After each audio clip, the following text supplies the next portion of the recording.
All right, so here we are for yet another episode of my favorite thing to do, Scissors and Scrubs. I'm Nicole. I'm Laura. This tackling, how do we word it? Environmental poisonous jobs? Sure. Okay. So it started kind of meandered through different topics, and it actually spawned a couple of other episode ideas in my mind. But basically, we're going to cover two groups. I'm covering a specific individual. You're covering a group of individuals, but who were involved in jobs that were toxic to their health and nobody told them. Right. And suffered serious consequences because of it. One of them set in the way back, and one of them is really not that far back to think that all this stuff is going on. And companies knew it. Yeah. Companies knew it. Oh, they knew. Companies knew it. Okay. So, that being said, and some of these people have already been covered in other, well, both of these have been covered in other podcasts. Yeah. One of them, I think the one you're doing, one of our listeners wrote to us, you need to do this topic. I mean, it just took a while to get to it. By the time we had gotten to it, other podcasts had already done it. Right. So we are covering it. Of course, we're going to cover it our way, which I always think is better and funnier. A little medical to it. And so take it away with Radium, ladies. So I did the Radium girls. I got this information from a million different places. Morbid Curiosity Podcast, BuzzFeed.com, AllThat'sInteresting.com, My Favorite Murder Podcast, and I think all of you should go out and read this book. It's The Radium Girls, The Dark Story of America's Shining Women. And you're going to make me borrow that, right? Because I'm not going to buy it. Well, I had it on my phone. Right. By Kate Moore. I would if I had it. I'll have to download it. It is. Excellent. It's so good. It's so good. And it took me like 85 days to write this because the book was so good and she has so much stuff Detail. in it. I couldn't do it. I'd be talking for 4 days straight, but it was just so good. I just felt like. So we're going to kind of briefly cover it. Yes. And if you really want to know the in-depth story. Read the book. It's really interesting. It Okay. really is. And you feel for these women. It's unbelievable. Well, that's how it was when I was trying to cover Katrina. The book I read was excellent. It had so much information. And then when I sat down and write it, I wanted to write everything the book wrote. And I'm like, there's no way. There's no way. I'll be here for years. Yeah. Plus, I'm just not that organized. And I don't want to do it. It's a lot of work. I don't want to write that much. Because I do it old school. My notes are old school handwritten notes. I don't copy and paste anything. I write it all down. It's just easier, I think. Yeah. That way. It's how I get my thoughts out. I can't type as fast as I think. No. All right. So, first of all, we'll talk about radium. Radium. Radium was discovered. Sounds glowingly wonderful. Yes, it's radio. Radioactive. Radium was discovered in the late 1800s by a French physicist named Henry Becquerel in 1896. He discovered that uranium emitted atomic particles that could pass through metal foil and created light spots on film. Then Pierre and Marie Curie. Oh, that lady, Madame Curie. 2 years later, discovered two new elements, polonium and radium, and said they should be known as radioactive elements since they had an atomic snap and sizzle, quote unquote. We should have called ourselves Snap and Sizzle. That would have been better. It'd be Snap and Sizzle. Yeah. So they discovered polonium, but polonium was way too active. It burned itself out in a year. It burned itself out. Yeah. It was just too active. I know absolutely nothing about this shit. Yeah. So it was a radioactive substance. Great. Element, it burns. Yeah, I have no idea what that means. But it burns itself off too fast. You can't use it. It's too much. Uranium was not active enough. It leaked radiation very slowly, so it wasn't enough to use. Okay. Radium was just right. It decayed slowly. Its half-life was 1,600 years. But it spit and sparked with a steady release of energy. So it took 1,600 years for the half-life to wear off. For its snap and sizzle to go down a little bit. And then it snapped and sizzled steadily, though, constantly. Yeah, yeah, sure. It had a steady release of radioactive It was energy. better. We're just going to say it was better. All three of them won a Nobel Prize in physics for the work on these elements. Doctors soon found out, though, that radium shrinks cancers. What? So they would treat cancer tumors with radium, as we do today with radiation. Bing, bing, bing, bing, bing. They then smart, made sparkles. tonics, makeup, creams, pain relievers, toothpaste. Tonics. They would put it in water and give you a radium tonic. It was called Sunshine in a Bottle. That's what I read. It's Sunshine in a Bottle. It was like the fountain of youth. It's like cocaine. It makes your cheeks rosy. Coke and a smile. Yes, because it's affecting all your blood cells. But they thought it was this cure-all. It's going to cure every disease. I'm speechless. Yeah. They even in like spas and pools, they would put uranium ores into pools. So see that green toxic cesspool? Let's go in and rejuvenate. I can't even. Yeah, and it was all for the sake of rejuvenation and energy. This shit will make you great. So this has been for decades and centuries. Let's look younger. Yeah, everybody's always been obsessed with it. Yeah, what's going to be the next thing? Now we inject ourselves with God knows what. Yeah, but all kinds of gelatinous shit so we can look younger and plumper. Wait another 20 years. We'll see what they tell us.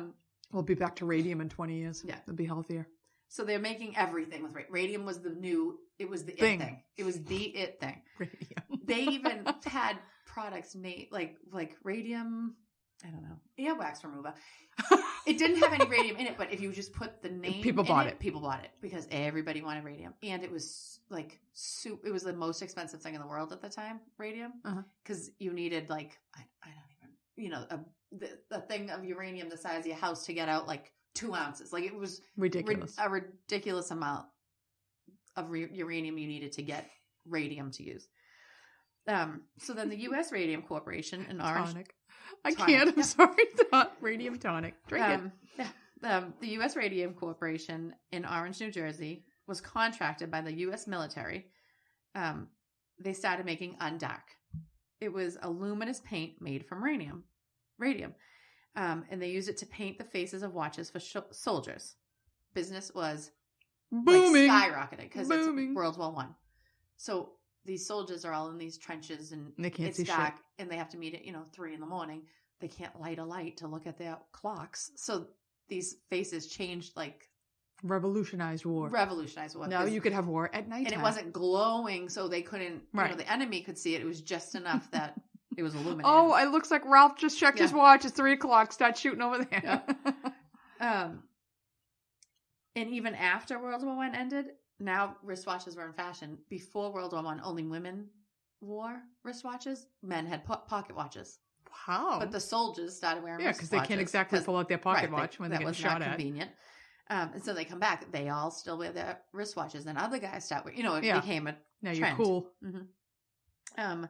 So U.S. Radium Corp employed about 70 to 100 teenagers and younger women to paint the watches because the hands were small for the intricate work. Mm-hmm. And that's who worked in factories then. It's like teenagers. Well, because the men were all at war. Men were at war. The women signed up to do whatever they could to help, and they're helping the soldiers by painting these watch faces. And young girls are working because you could work in a factory at 14. It wasn't against the law. You're not married, no kids, easy for you to work. Yep. They got paid by the dial, and they aimed to paint 250 dials a day. Ugh. They made about $1.50 for each dial. $1.50. And so it was about $20 a week. That was like 3 times more than you can make in any other factory job. Oh no one could come close to the pay that these girls were getting. Like for the poor girls, they were making like a ton of money. They were hugely sought after jobs. And the girls that got jobs there originally were like to their sisters, to their friends, their cousins. You got to come work here. You got to come work here. It's great. It's so much fun. You get to work with Radium, which then was the most popular thing in the world. It was the best thing you could. You're going to be amazingly beautiful when we're done. And it's so fun, and we have a great time. You get paid so much. So they brought like all their friends and family in. The girls were looked up to. They would go out together at night. And they hung around together, and they would go out to like speakeasies or, clubs to listen to music. And they would glisten and glow as they walked down the street because the radium dust is all over them from the factory. So people would be like, oh my God, look, those are those radium girls. Those are the glowing ladies. Yeah, they make all that money. They have these great jobs. Look how lucky they are. Look how beautiful they look. Like they were really looked up. Like it was a revered job. I would have been dousing myself in that shit. So these girls were. So they noticed they're glowing, they're glistening. They looked at them. Oh, look, I'm sparkling. I am lighting it up. So they would paint their teeth with the radium. So they would go home and like surprise their boyfriends, like with this big, huge, shiny smile. They would paint their nails with the radium to make them glow and look like you had a nice. I would have done that. I don't know if I would have done the teeth, but I definitely would have done the nails. They were told it was safe. Yeah. So why not? It makes you glow. It makes you look beautiful, and it's so good for you. Why not? They would wear their best dresses to work on Fridays, so that they would get the dust all over the dress. So when they went out, they were like glow. Like they would specifically do it. And then some girls said like there were all these young girls. They're teenagers, early 20s, so they're fun. They're having fun. They're fooling around. They would paint on their faces with the radium, which in a normal room you couldn't see. Right. So they would draw like crazy eyebrows and shit on their noses and a mustache and a beard. And then they would go into the dark room and like make each other laugh. They would like kill each other laughing over what they drew on their faces, but no one else could see it. They ate lunch at their tables. Like they worked at these long tables. They just bring their lunch out. They all ate together. Too. Yep. But they're having a blast. Right. Like this was the best job. And it wasn't like this dangerous factory job where you're going to get stuck in machine. They're literally just sitting there painting. And they were known as like in the directories for the towns, they were listed as artists, like not fact. So it was a really prestigious job. The scientists at the plant, because at the plant they made the radium powder. So it wasn't just the painting. There was another pot that made the radium powder. The scientists, who were men, always wore protective gear. They wore gloves. They wore goggles. They wore masks. They stood behind lead shields. And they never once thought to say to these girls, stop putting this shit on your teeth? Nope. So the girls were told that they didn't, because they asked. They were like, why do they have all that stuff? And we're just out here with nothing. We were using it as toothpaste. Yeah. And they said, oh no, the radium's good for you anyways. They said, but the amount you're using a day, like in that your little cup of radium, it's not enough. They're using so much. They're in contact with like these big things of radium. That's why they need back. It. Yeah. Fucking men. Yeah. Love you, but come on. Yeah. So radium, the problem with radium is that when radium enters the body, it constantly fires off these sparks. Snaps and sizzles. It snaps and sizzles. So particle after particle is being fired off once it's in your body, as it does outside of your body. When radium goes into the bone, so say it's in your mouth from eating your food, when it goes into your gum and then into your bone, the bone thinks it's calcium. So the bone absorbs it like it would absorb calcium. It's like, oh great, this is look at more of it. I need this to make me stronger. But it's radium, so it kills the bone. They said when they would dissect the bone, it looked like it was a honeycomb. It was just holes throughout the whole bone. And it kills all the cells around it. It causes anemia, sarcomas, bone degeneration, cataracts, and radium jaw necrosis.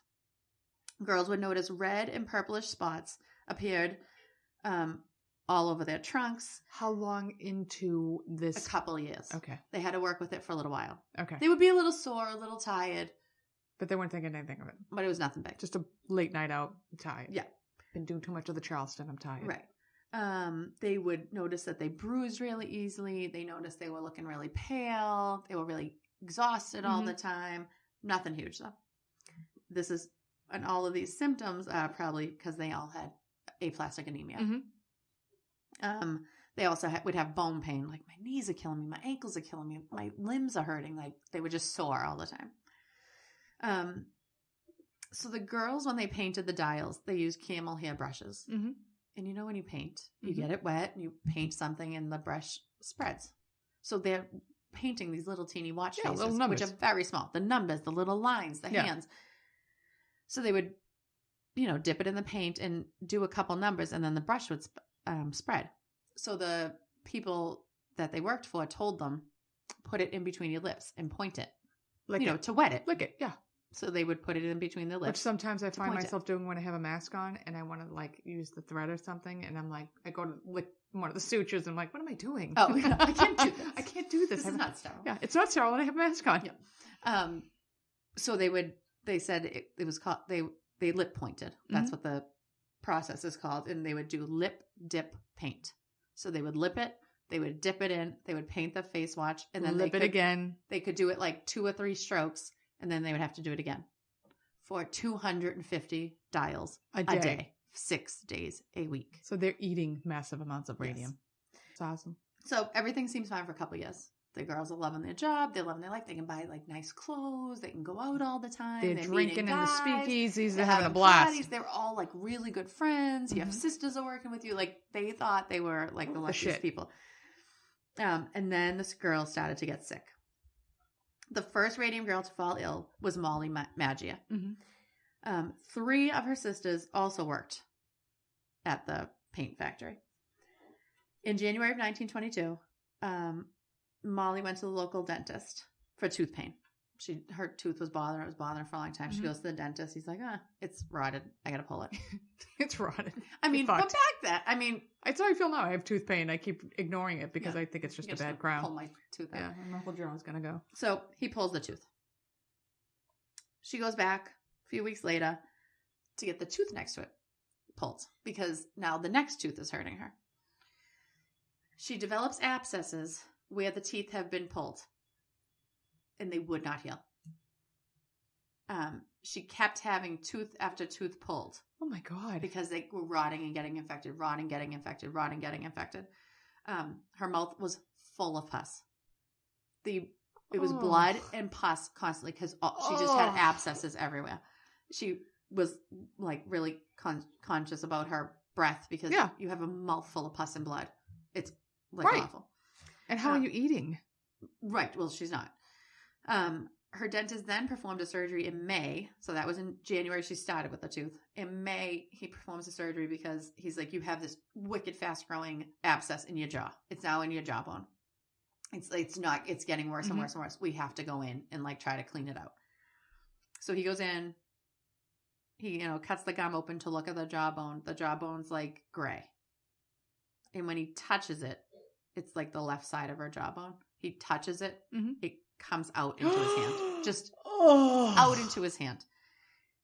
I mean, you need a saw. He removed her jawbone by just touching it. And he wasn't even pulling on it. He didn't want to take it out. He was looking at it. So he touched it and it literally just crumbled into his hand.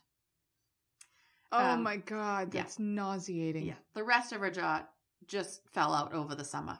And over the day summer. by day, just pieces of her jaw would be falling out. Yep. And they're not replacing it, so now she's disfigured. Well, they can't replace it because it's just everything's abscessed and infected. So she's disfigured. Yeah. We'll post some pictures online there. Horrific. Horrifying. I can only imagine. Yeah. It said that her inner ears, along with her mouth and jaw, were just abscesses. Everything in the inner ears rotted. Everything in her face was just necrotized and rotting. Molly Maggia died in September of 1922. In the September of the same year the start? Yes. Holy shit. Her tooth started in January. She's dead by September. She's dead in September. Holy shit. Her necrotizing bone and tissue extended through her jugular vein, and she bled out into her mouth and choked to death on her own blood. What a horrible, that is horrible way to go. Like 24-year-old girl dies. What a horrible way to go. Molly's cause of death was ruled to be syphilis. I knew you were going to say that because they had never no idea. They were like, we have never seen it. The dentist literally didn't know what to do. He's like, every time I pull it just gets worse, but I can't leave them in because they're rot. Like they just could not get over it. Syphilis rots. And can you just imagine what the dental work was like back then? No, I mean, just yanked your shit out. Yeah, so already it's bad. Oh yeah, she was in agonizing pain. It was like horrible, horrible death for her. It's ruled syphilis. The family's like, what are you talking about? Like, she didn't go out and sleep with people. Like, she wouldn't have syphilis, blah, blah, blah. Yeah, so the family couldn't understand, like, she didn't have syphilis. Like, there's no way she had syphilis, but it's embarrassing. You're not going to talk about it. So it's kind of just shushed up. Other girls were getting sick as well. Some got skin cancer, throat cancer. They would suffer broken bones, like spontaneously broken legs. Their legs would just break under them. Which is like a classic sign of cancer. Yes. Right. One girl had a total collapse of her spine. Yeah, these girls were just getting like all of this stuff kept all coming. the radium girls, like We're not talking different factories, No. random people And in this town. is all these girls were from this one factory. However, some of them had left. They worked there for a year or two. But they left had and got all an- that in common. But no one asked. Nobody Like cared. one girl was working at a bank at the time that she got sick. So when they said, where do you work? She said the bank. Right. But they Didn't know connection. Gotcha. she worked at the Radium factory Right. a couple of years ago. So Right. they weren't connecting it, and they had never seen anything like this. Grace Fryer is another girl, another of the Radium girls that got sick. She was 18 when she started at the Dial factory. She worked there for 3 years, and then she's the one who took a job at the bank. Mm-hmm. She started at the Radium factory when her brothers were away fighting in World War I. She was doing all she could to support the war effort. So Grace starts having trouble with her teeth. And eventually she's the one who all the vertebrae in her spine collapse.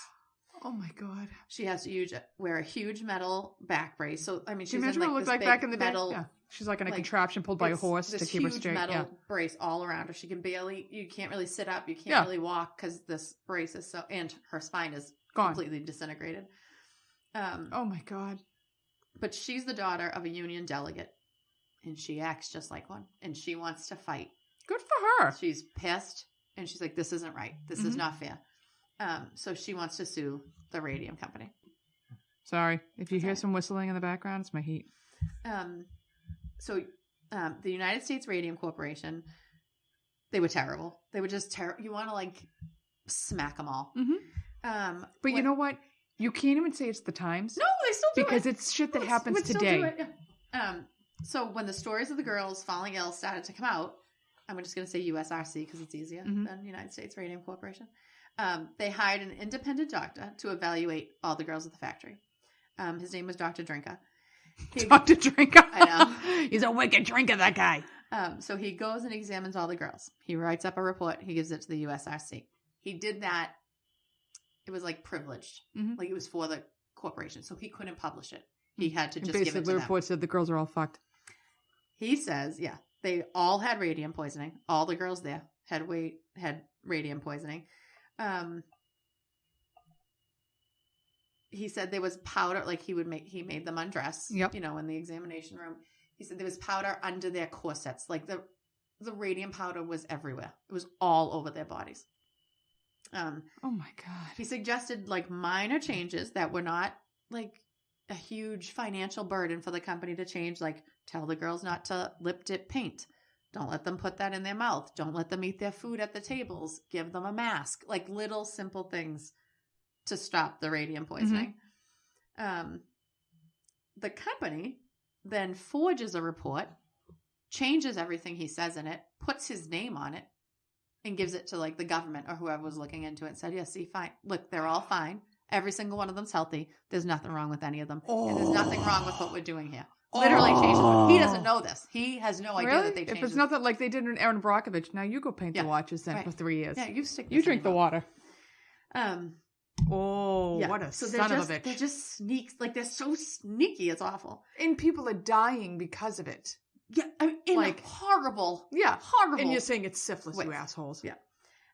They also got a man who was like a doctor of, I don't even know, like physics or something, not a medical doctor, to pretend he was a medical doctor. And his colleague would come with him to examine the girls. The colleague happened to be the vice president of the company, just coming along with him. Seeing naked ladies. Yeah. Bastard. And he told every single one of them, oh, you're just fine. You're healthier than I am. There's nothing wrong. So then they were like, oh, well, maybe it's just a toothache. Oh, no. Back then, you listened to your doctor. Right. Your doctor knew everything, and they knew what to do. And so they just trusted that this doctor was telling them the truth.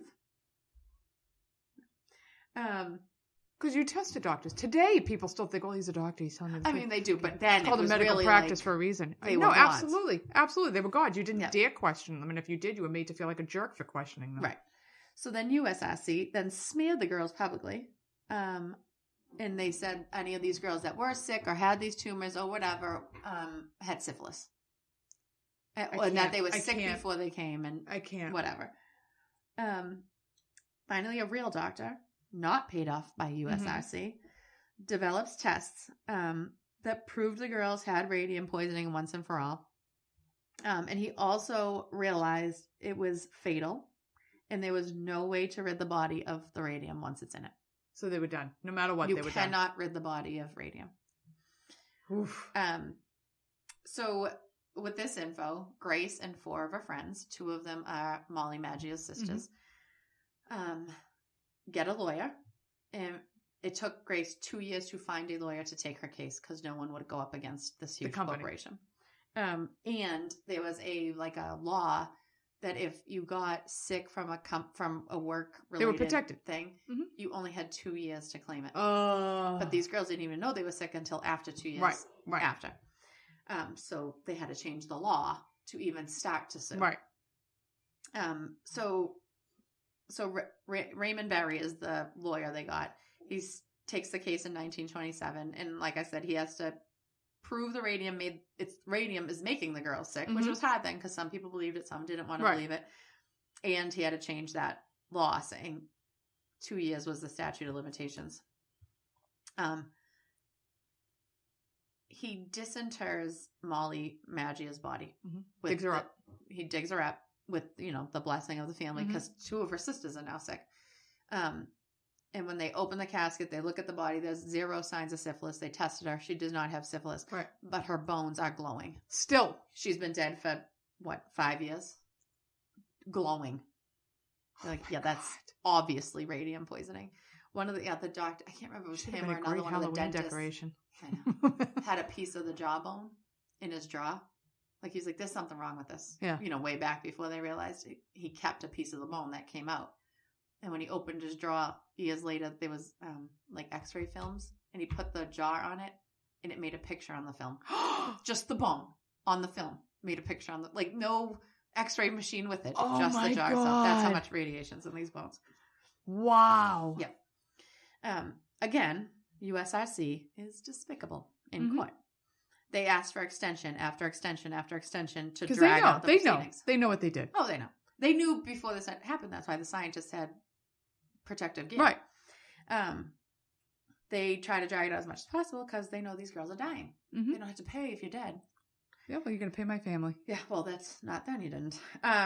So the media turns on the company because they're like, you're disgusting. Yeah, how could you be doing this to these girls? The girls were pathetic in court. Grace had her metal back brace on. She could barely move. She's missing her teeth. Oh. 2 of the other girls were bedridden and couldn't even go to court by the time they got around to the court case. And the girls that were left and were going to swear in to give their testimony could not raise their arms to swear in on the Bible. They were a mess. They were a mess. Media was like, are you kidding me? Look at these girls. Look at what's happened to them. Yeah, how can you be so ruthless? Cold. So the media stands by the girls. They dub them the Radium Girls. That's where the name comes from. Grace and friends settled out of court because they're all dying. They're like, you have months. That's it. And it's going on and on and on. They settle out of court. They each received $10,000. Which now is still not enough. It's $500,000 or something. Still not enough. No. All their medical bills were paid for though from the company, so that's at least family didn't have to deal with that. These girls were going into debt; they were losing their houses that they outright owned, right? And they would have to mortgage them and sell and get rid of them. Their families, one of their husbands, or I don't even know if they were married yet, it was her fiance's father, put all his money for his retirement in for the care for her. It was awful. And they got a $600 annuity until they died. Which is a joke because these guys know they're dying. What are you going to get it in? What are you going to get? Pay one payment? Yeah. But it was a huge step because they had to admit wrongdoing. They didn't admit wrongdoing, but they said, "Fine, we'll just settle." But it was a huge step because they got rid of that 2-year time limit, and it's breaking news through the world. There's something wrong. Radium isn't good for you. Yeah, stop drinking the tonic. Yeah. Marie Curie finds out about this case because it's all over the news. It was the biggest thing happening. And she said she felt awful. Because she died from radium poisoning in 1934. I didn't know that. Yeah. But she also said what that other doctor said once she felt awful for them because they have it and that's it. There is no cure for radium poisoning. So headline news. So the girls that work at a plant in Ottawa, run by the Radium Dial Corporation, got word about this, and they connected all their illnesses to the same thing. To the girls in New Jersey. Give me goosebumps with that. Because they're all getting sick out here in Ottawa. And again, the local doctors, everybody's denying. I don't know what's happening. I don't know what's happening. The company's paying all the local doctors off. But Radium Dial was just as disgusting as USRC. They had doctors come in and examine the girls. But they would examine, like, one of them was sick already. She was limping. Mm-hmm. You could see she was sick. Like, there's something wrong with her. So that they would have the girls lined up to be examined, and then she'd go to get in line. They'd be like, "Oh, not you, honey. You're just because you're like." She was like a manager now, so they, "Oh, you don't work with it anymore. You don't have to get tested," because they knew she was sick, so they didn't want her. They knew she had what fuckers. They also told all the girls they were all healthy, but they would not give them their records. So they did all these medical exams, wrote records, and would not let the girls see them. Wow. Yep. They said these girls in Ottawa weren't in danger because their paint was different. Oh, yeah. There's no radium in your paint. Yeah. There was radium, but it was, what were they saying was in the other one? It's not asbestos, but something like that was in the other paint. And this one didn't have that in it. So they're fine because it was actually that thing that was making them sick. Yeah. One girl died, and her family doctor, the family's like, "There's something wrong. This is because of this plant. There's something wrong with what's going on." And so they were going to do an autopsy, and the company wanted to be there, but the family doctor's like, "I'm going to be there for the autopsy. I want to see for myself what's going on with her." They scheduled for the autopsy for 10. Her family doctor shows up at 10. All the bones are gone out of the body. What? They took all the bones with them. So we couldn't examine the bones. Well, if that isn't a sign of guilt, I don't know what is. Yep. Oh my God. One of the girls that worked in Ottawa was named Catherine Donahue. She developed a huge tumor on her hip in 1938. She lost her teeth. She lost her jawbone as well. Pieces of her jaw would just constantly fall out of her mouth. She always had a handkerchief in front of her mouth. Could you imagine? No. Oh, excuse me. There's my lower jaw. Yeah. Well, she had a constant stream of blood and pus, just like Molly. Yeah. And like little pieces, she'd be like, "Oh," like it would just fall into her mouth, and she'd have to take the pieces of her jaw out. That's so disgusting. That's so disgusting. Yeah. And how are they eating? They're like wasting away. They have anemia. They had no energy. They couldn't get up. They couldn't walk. They couldn't do anything. One of the girls' boyfriends, it was like so sad because it was like they're all like early 20s, and they late teens. They're all courting. They all have boyfriends that love them, and they go to these parties. And one of the girls, her name was Peggy Looney, had this boyfriend, and she and they said like when they would have a family picnic or whatever, he would go get her, pick her up, put her in a little wagon, and bring her to wherever they went because she couldn't walk. Oh. Like she couldn't walk anymore. She was like 20. But he would take, and these girls were in excruciating pain, but there she is getting dressed, putting on her makeup, getting in the stupid wagon to go to the family. They have fried chicken in a because they just sucked it up. Oh. It's unbelievable. That's love. Yeah. And all the guys seemed to do that. Like, they would carry them around. They would carry them to church. They would pick, like, they were really, most of them seemed like really into it, helping them out. And I mean, and they're like disfigured, and it was all, and they're young, So Catherine and some of the girls that worked at the Ottawa factory got Leonard Grossman to represent them in suing Radium Dial. Leonard Grossman did this case pro bono. Ooh. He was a big lawyer at the time. I forget the lawyer they mentioned, but he was like the biggest lawyer of the time. And they asked him, and he was like, he couldn't, for whatever reason. He said, "Go to this guy. I'm telling you, he'll do a good job." So they go to him. He does a pro bono. Now they're in the middle of the Great Depression. So there's no jobs. Mm-mm. So now the town, Ottawa, is churning on these girls because they're trying to sue one of the only places that's still open and still has jobs. Even though it's killing everybody. Yeah. Well, but the company's sparing them. Right. Those girls were already sick. That girl had a limp all her life. That's not us. Her leg was always bad. Like whatever. They would just lie and lie and lie. So they're like, the people in the town are like, "You're going to put our factory out." One of the only factories that provides jobs anymore. So it wasn't well received in the town.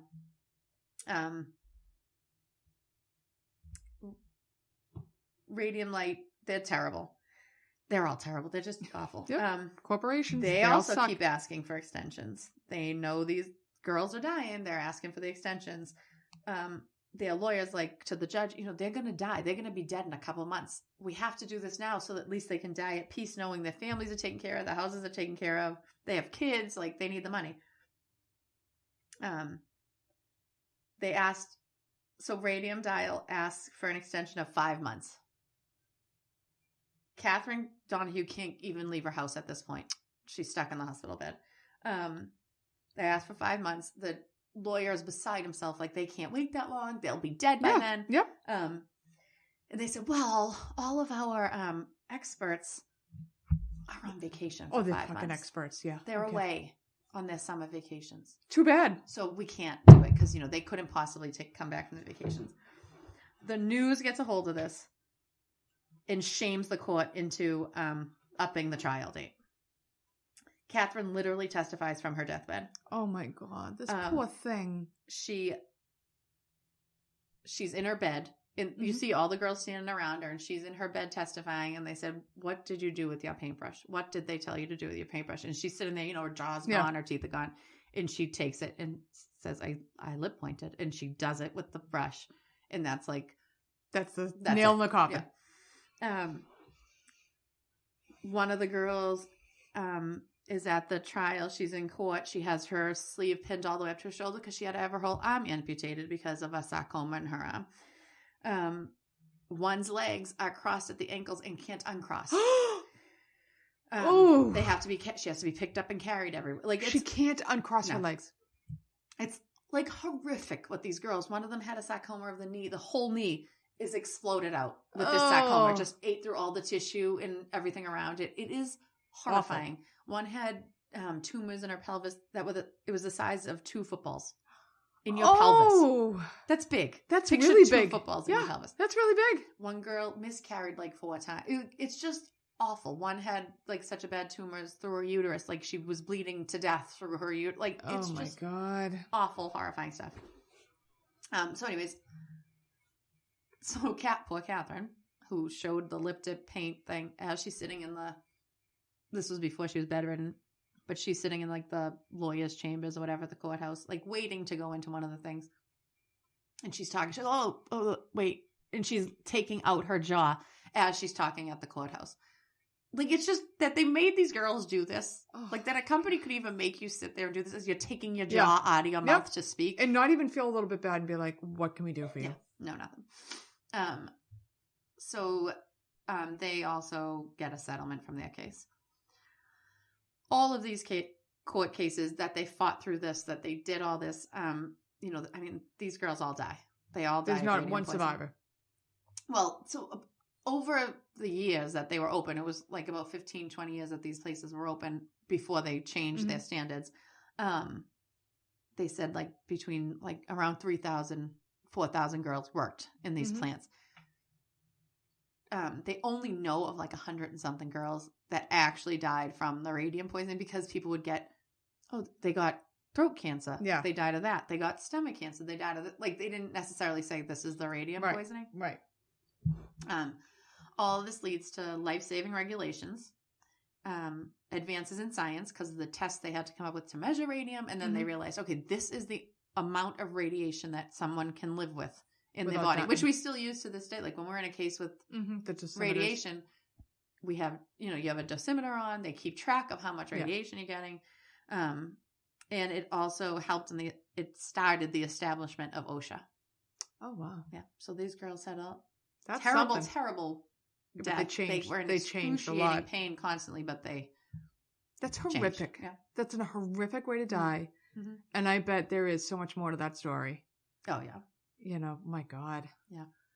It was sad. I thought that's awful. Yeah. And like, they never went on to have families. They could never go on to be married. Like, well, some of them were married and had kids, but okay, so now you're leaving your kid and you're stuck in your bed. Like, they said this Catherine Donahue had 2 kids. No, I don't know if further down the line they did, but Catherine Donahue had a little boy and a little girl, and the girl was a baby when she died, and the little boy was like 3 or 4. And they said, like, she was laying there, could barely move or talk. And then the kids came in at the end of when the court was there so she could give her testimony. And they said, she's laying there like barely alive. And the kids walked in and the photographers were still there. So they did like family pictures with the kids there and stuff. But they were like, she immediately lit up and like was trying for the kids to be there. But they had aplastic anemia. They had all these they were in excruciating pain. Yeah. Like you couldn't mother. You couldn't. No, you couldn't do anything. Everything was taken from them. Oh, those poor things. Well, Mm-hmm. I am only doing one girl. I'm doing a group of girls. And I'm doing Karen Silkwood. Okay. What I remember from Karen Silkwood, this was a movie back in the 70s. Mm-hmm. Meryl Streep plays Karen Silkwood. Oh. Cher plays her best friend, Ooh. which if you see what Karen Silkwood looks like, Cher should have played Karen Silkwood. Really? But I'm sure there was a little catty girl fight going on and Meryl Streep went out because Meryl Streep looks nothing like Karen Silkwood and Cher looks just like Karen Silkwood. Yeah. And there is a famous quote-unquote shower scene, which I will talk about when it's not like a porn shower scene. Yeah. It's like a horrible shower scene. Meryl Streep got an Oscar for this. Oh. So it was a big movie back in the day. Tried to watch it. I need a Blockbuster video. I think we've spoken about this before. Yeah. Can't get shit on my television. On demand, Netflix, YouTube. Couldn't get the goddamn movie. If I had a Blockbuster card, the movie would have been here. Mm-hmm. So let's talk about Karen Silkwood. My kids love to call me a boomer. I am not a boomer. Okay, boomer. Exactly. But Karen Silkwood is a boomer. Mm-hmm. She is born February 19th, 1946. My sister's birthday. Oh, happy birthday, Stace. Mm-hmm. So she's born to Merle and William Silkwood. Merle? I think Merle's actually the woman. Merle? She is the oldest of 3 kids. She settles in Needleland, Texas. Karen is wicked smart, wicked popular, wicked fun. Member of the National Honor Society. She plays sports. She's a good kid. She's very interested in science. When all of the other girls in Needleland, Texas are taking home ec, she wants to take chemistry. She's the only female in her chemistry class. Her father is a big supporter of her. He supports her dreams, and her dream is to go to college and become a medical lab associate. Maybe in the time they didn't even dream they could be doctors. I don't know. She gets a scholarship to college, and her plans are to attend Lamar University in Beaumont, Texas. Okay. Beaumont, Texas. The summer before she goes to college, she meets a wild child from California, Bill Meadows. She's totally taken with Bill Meadows. I saw a picture of Bill Meadows. I don't know what she's... attitude, those wild ways. Maybe in Needleland, Texas, he was a catch. He goes, at the end of summer, he goes back to California. She goes to college.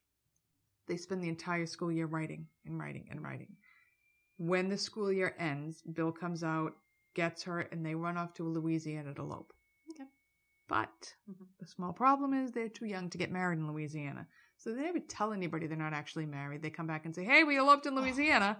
And they're living in sin, doing their thing. They travel around Texas. They live in the dream. He's doing his wild child thing. And eventually, as I turn my page, they have 3 children. And 2 girls and a boy. The boy. The youngest one would be like my age. I was going to say our age, but clearly younger than I am. Obviously. So Bill can't seem to control his wild ways or his urges. So he has a crazy love affair with Karen's best friend. Oh, that's not good. And Karen is humiliated and wants a divorce. And he's like, divorce, which I don't understand. Did you get married at some point and I don't know it? Because you never, actually, you never got married. Yeah. So he's like, yeah, you can have the divorce, but I get full custody of the kids. And like any loving, caring mother of 3, Karen's like, aight. And she leaves. Tells her kids, I'm going to get a pack of cigarettes. I'll be right back. They never see her again. Okay. Because he cheated on her. He cheats. He's the piece of shit. Right. And then she leaves her kids because she's so humiliated. So a part of me thinks Karen Silkwood had a very selfish streak to her. And maybe that's why she was able to accomplish what she did. I went into this thinking she was a hero. I left this hating her, even though she still did a lot and saved lives. I hate her because they interview her children, which I'll talk about at the end. And I hate her for what she did to her kids. Okay, sorry, Karen, but I do. So she picks up, leaves, tells her kids, I'll see you in an hour, never comes back. Oh, my God. All right. So she moves to Oklahoma City and she takes a job with Kerr McGee, which is a fuel fabrication site plant. Okay. This is going to kind of go in weird places because it's going to get into nuclear shit, which I don't know. Boy. There's a reason I am not a nuclear physicist. No. Okay. So Kerr McGee is an energy company involved in oil exploration, production of crude oil, natural gas, percolate, which I have no clue what percolate is, and uranium mining. They were fabricating enriched uranium and mixed oxide fuels for nuclear reactors. Okay. So she is working in a specific plant that is going to make uranium fuel pellets to make fuel rods to go inside nuclear reactors. Okay. So she's screwing around with radium too. She's screwing around with uranium Which and plutonium. is where radium comes Right. from. Yeah. With very little training and very little knowledge about nuclear power and radioactive elements, she starts working with these plutonium pellets. Awesome. So, she, like I said, she makes them into fuel rods to go into nuclear reactors. So I'm going to get into gloves and stuff, and what would happen is the fuel rods are in a hood. They're in a big enclosed case. The plutonium pellets are in a big enclosed case, and you would have these like cartoon almost look like hands. They're gloves. Yeah. You would put your hands in the gloves, and you can work in this case through these gloves. I had to explain that because when initially I heard this, I thought it was like gloves on her workbench. Oh, They're yeah, gloves that are connected to these hoods. Okay, and you can look up pictures of plutonium hood gloves, I guess, and you'll find out what they look like. So, soon after starting, she joins the oil, which I never knew they had this, Oil, Chemical, and Atomic Workers Union. Wow. Yep. And very soon after she joins the union, they go on strike for like 10 weeks. And they go on strike because the conditions are horrible at the plant. But after 10 weeks, nobody's got a paycheck. Everybody's like, we got to get back to work. Right. No changes are made. All the workers go back to work. Nothing's Nope, company makes absolutely no changes, no concessions, nothing. And the strikers have to go back to work. Because it's a poor area. There's no jobs. They need the money. I mean, it's literally in like the middle of East Buffalo, Oklahoma. There ain't nothing out there. The company has a huge contract now with the government for fuel rods. And because of the strike, they're running behind on the fuel rods. So now the workers are working 12-hour shifts, 7 days a week. They're exhausted. They're making mistakes. You don't want to make mistakes. You don't want to make mistakes. Right. So if there's a spill or a contamination, the plant is supposed to shut down, clean the spill up. They're not doing that. Just, mop it up, put some sawdust on it, like when Laura used to throw up in the first grade classroom with my class. Mr. D would come in with the sawdust on the Lysol, put it on the puke. Stephen used to throw up on my it's disgusting. Disgusting. Okay. So because the workers are tired, some of them would take the plutonium and get hot so they could get the rest of the day off. So they would expose themselves on purpose to the plutonium to get if you were exposed, you would consider it hot. They would specifically like put it on them, go up to the monitors. The monitors would go off. You're hot, and they'd be like, "Oh, get the rest of the day off. See ya. Gotta go home." God. And some of them would compete to see who could get that fastest. Oh my God. Because you'd get the day off. Just rub more on your face. Right. Just take that plutonium pellet, use it like fucking deodorant, little secret under the armpits. So, Karen, they noticed during the strike, she's really outspoken. She's got a lot to say about this. And she's really outspoken about all this shit going on at the plant. It's upsetting her. She's like, this isn't right. And she's increasingly becoming concerned about safety standards. So she starts like really going around and checking out all the safety. And some of her coworkers aren't too happy about this because they think that she is endangering their jobs and it's a poor community and they need their money. Eventually, she's invited to a big union meeting in Washington, D.C. And here she meets the president of the Oil, Chemical, and Atomic Workers Union, Steve Watka. At this meeting is the first time she learns that she's working with dangerous radioactive chemicals. What? Yep. She doesn't know that this stuff is as dangerous as it is. Oh. And that it's linked to cancer. She does not know that plutonium can cause cancer. So she's horrified. And she's horrified that Kerr McGee has never once told any employee plutonium exposure leads to cancer. So at this meeting, she also confides in the union that she knows for a fact that Kerr McGee is sending out faulty material. So part of her job when she makes these fuel rods, they go under x-rays. She's noticing the fuel rods are all cracked. So if you send that to a nuclear reactor and it cracks, you could have a nuclear meltdown. Right. Okay. So she's like, we're sending out broken rods. That they're going through the x-ray, that multiple cracks are showing up, and Karen McGee is falsifying the x-ray reports and saying that these rods are fine and sending them out. This is not stuff to do that with. These companies don't give a shit. I mean, but they it's want, not like a comb. No, it's money. Money. God. Because if they can't fill the quota, right. they're going to lose the contract. Right. So she's afraid it's going to lead to a nuclear disaster. Mm-hmm. She also notes that the plant is exposing workers to contamination, faulty respiration equipment, improper storage of samples, and lack of decontam showers. She's noting all of this with the union. So the union basically is like, we totally believe you. Mm-hmm. We want you to be a spy. Oh, okay. Can you get us the information we need to go after Kerr McGee? She's like, okay, yep, no problem. She comes back. She starts discussing plutonium radiation with the fellow workers. Mm-hmm. All right. Plutonium radiation. I got to go through what it is. Actually, it wasn't that she was discussing it. It was I need to discuss it with our readers what plutonium radiation is. Okay. Plutonium is a chemically reactive and it's warm to the touch. Mm-hmm. Large pieces produce enough heat to boil water. Oh my God. It is a key component in nuclear weapons. Mm-hmm. It has been described as the most toxic substance known to man, though as of 2003, there has been no single human death as a result of human exposure to plutonium. Oh, that's good. Because the thing with plutonium, even though it gives off this heat and stuff, you could put a piece of paper in front of it and it won't reflect it. Right, whereas the radium goes right through like metal. Right. Plutonium, it doesn't take much of a barrier to keep it from getting to you. Its radiation does not penetrate the skin, but if it is inhaled or ingested, it will irradiate internally because once it's in there, it's going to continue to radiate inside your body. Very small particles, microscopic particles, if inhaled, will cause lung cancer.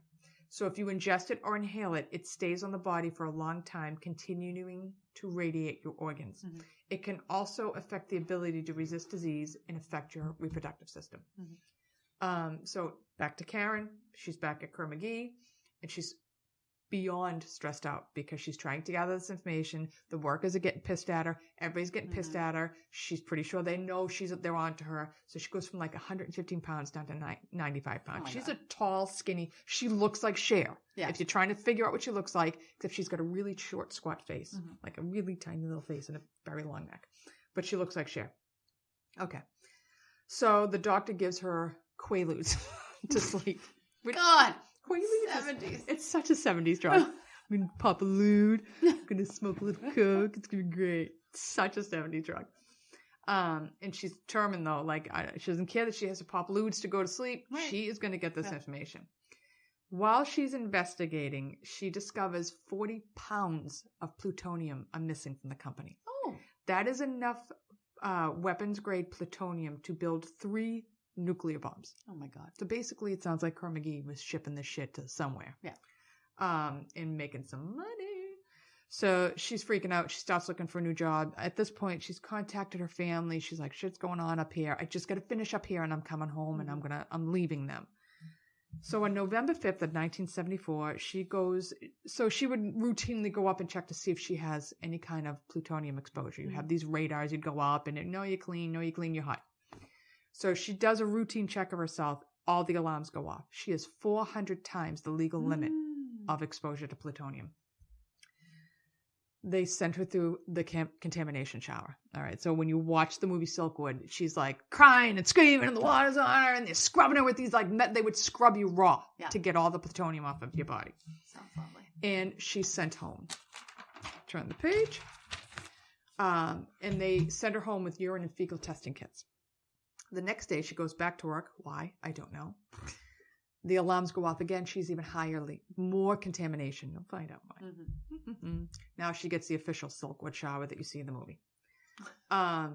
Every orifice is rinsed and scrubbed, and she's told not to cry because the salt from the tears will make it worse. It'll hurt more if she cries. They scrub the orifices? Everything, because if you inhaled it, you're scrubbing your noses. I know, but yeah, everything. Mm-hmm. I don't know if they did a GYN scrub on her, but she got scrubbed. Oh. She goes home, comes back to work the next day. God almighty. She's even more contaminated the next day. So now she has to get the Silkwood shower again. And the thing is, these contaminants are going higher, and she hasn't worked with plutonium. Right, because she's just coming in and then checking her. So why is she continuing to get contaminated? And she has to have no skin left. Correct. Okay. I mean, she's a hot mess. Yeah. They test the gloves in that hood. They're loaded with plutonium. Somebody had put plutonium powders in the gloves. Her home. Her home. So now that she's got this exposure, they go to the house. Yeah. The bathroom, the refrigerator, her food. What? They have to go through the house. They take everything, everything, and put it in those 55-gallon drums you always see in a nuclear reactive movie. They put all her shit in there. She's got nothing left because it's all contaminated with plutonium. Oh my God. All of it. Done. See ya. Boom. Everything. They have now grabbed her roommate, Dusty Ellis. Dusty. I want to be called Dusty. Also known as Cher. And her boyfriend, Drew Stevens, also known as Kirk Douglas. Not Kirk Douglas. Wrong. Kurt Russell. That's who I pictured when that's who it would be. Yeah, because he was so cute. Kurt Russell. I would like to see him with Cher. Dusty. They check them. They are free of contaminants. Huh. So even though they were living in that house. Well, they actually take all three of them and they send them to Los Alamos, New Mexico. Now, when I lived in Albuquerque, New Mexico, we took a little ride out. At the time, I had no idea what Los Alamos is. It's this enormous, covert underground lab. All right, I didn't know that. So it's in a beautiful, beautiful area. So we're driving to Los Alamos State Park, and you see all these like crazy ass fences and shit. People like you can't. I'm like, where are we? Is this where the aliens are? Yeah. Well, this is where they're at. They're at this crazy ass underground nutbag lab, and they're trying to determine the extent of the contaminants. They clear Dusty. They clear Drew.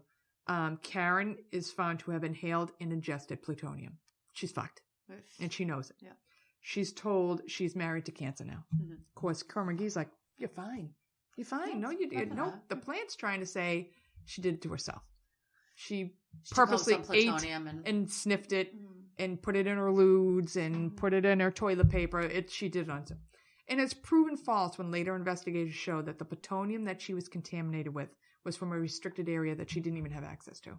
I don't know how they determined what plutonium contained, but they did. She's bullshit. She's pissed. So when she finds this contaminant, she sends birthday cards finally to her kids. Oh, all right, nice. Belated. Like the kids are like, it wasn't even our birthdays. We get 3 birthday cards in the mail. That is the last contact they ever have with Karen Silkwood. Okay. And at this time, she's 27 years old going through this. Oh my God. She's only 27 years old. So she contacts the union president, Steve Watka, and she says, I want to go to the reporter now. Because basically what they had told her is, you get the information, we'll go to the papers. She's like, I want to see the papers. And a meeting is set up with the New York Times reporter, David Burnham, for November 13th, 1974. On November 13th, that night, she initially goes to a union meeting at the Hub Cafe in Crescent, Oklahoma. At that meeting, she's seen with a big binder and a manila envelope. This is around like 7 o'clock at night. And they can, massive amounts of paper. And wasn't the smartest because she's telling everybody what she's going to do. And she had been telling people, she had been telling people for weeks, I'm bringing this company down. This is going to end, blah, blah, blah, blah, blah. So she leaves the cafe at 7 to drive to Oklahoma City, about 30 miles away, to meet with the reporter, to meet with the union president. But a half an hour later, 10 miles outside of Crescent City, her car is found in a ditch. She's dead.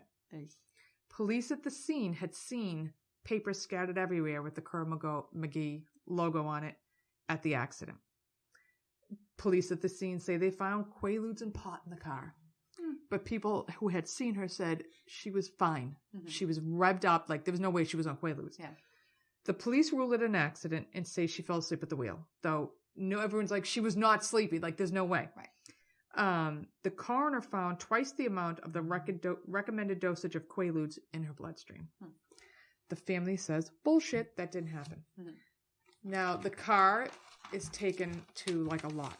And I don't understand how this happens, but the car is taken The company, Kerr-McGee, is allowed to go to the car first. Then the union's allowed to look at the car. When the union gets there, the papers are all gone. Nothing. It's like the bones. Of that exactly. That's where they're hiding with the bones. They're all in one big pit somewhere in Los Alamos. Yeah. Fuckers.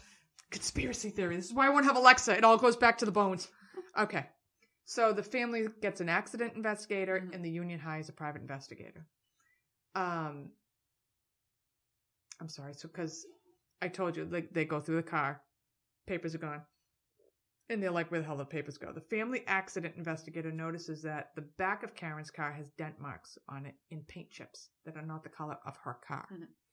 And it's suggesting that she had been rammed from the back. The collision on the front end. So the collision was on the front end. So why is her back end damaged as well? And they also noticed skid marks on the road suggesting that she tried to get back on the road after being pushed from behind. Everyone knew that she had these documents and that she was going to expose the company. So it's pretty obvious that she got. So months after her death, federal investigators confirm all of Karen's safety concerns with the company. In 1976, Karen's family files a civil suit against Kerr-McGee for negligence in her plutonium exposure.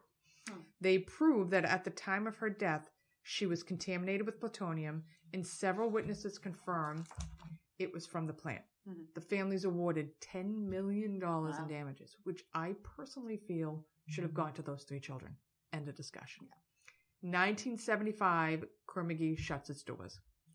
So when they interview her kids at the end of this, there's a whole documentary I watched on her. It was actually very, very good. It was on YouTube.